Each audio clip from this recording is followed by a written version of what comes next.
Dižono GDA yra ilgametė čempionų lygos komanda. Kokią sudėtį per šią vasarą prancūzams pavyko surinkti? Koks tai varžovas? Atrodo, kad jie daug žaidėjų pakeitė, bet iš tikrųjų branduolys liko, pradant nuo abiejų žaidėjų, kas yra vis tiek komandos galva. Aišku, ir treneris tas pats eilę metų, tai tikrai braižas komandos nesikeičia jau metai iš metų. Jungiantis žaidėjas Hrovatas, labai svarbus slovėnų rinktinės žaidėjas, X faktorius, sakyčiau, šitoje komandoje. Dabar yra puikios sportinės formos ir Čikoko. Toksai irgi pagrindinis jų didelis, kuris labai irgi jiems daug padeda. Tai šitas branduolys yra likęs, o apsilipdė jie tais žaidėjais, kur turbūt norėjo tų upgrade'ų pasidaryti. Jų komanda per 7 rungtynes Prancūzijoje laimėjo tik 2 kartus, pralaimėjo 5 rungtynes.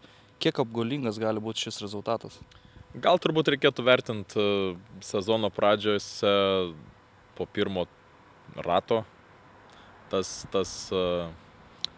jėgų balansą, tas komandas, kur jos stovi, kokioje jos vietoje stovi. Dabar čia sezono pradžioje labai sunku vertinti, taip pat sunku ir mus vertinti, nes nežaidėm prieš pačias geriausias komandas. Tai tikrai sunku pačioje sezono pradžioje nuspręsti, kuri komanda yra.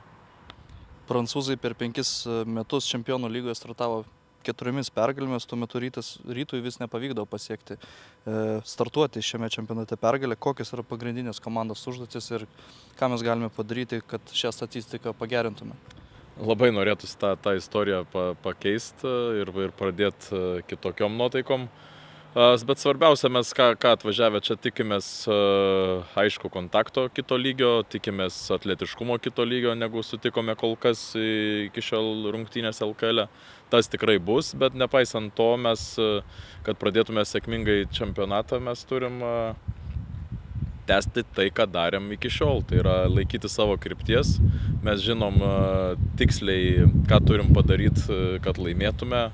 Kokius skaičius turim surinkti, visų pirma gynybinius, kaip mes turim elgtis su kamuoliu puolime, tai turim laikyti savo kryptį, žinom, kad rungtynės bus po truputį vis intensyvės ir nepaisant to mes turim išlikti savimi ir žaisti savo žaidimą. Tai sezono pradžioje vis tiek, sakyčiau, žymiai svarbiau yra akcentuotis į save ir laikyti savo krypties.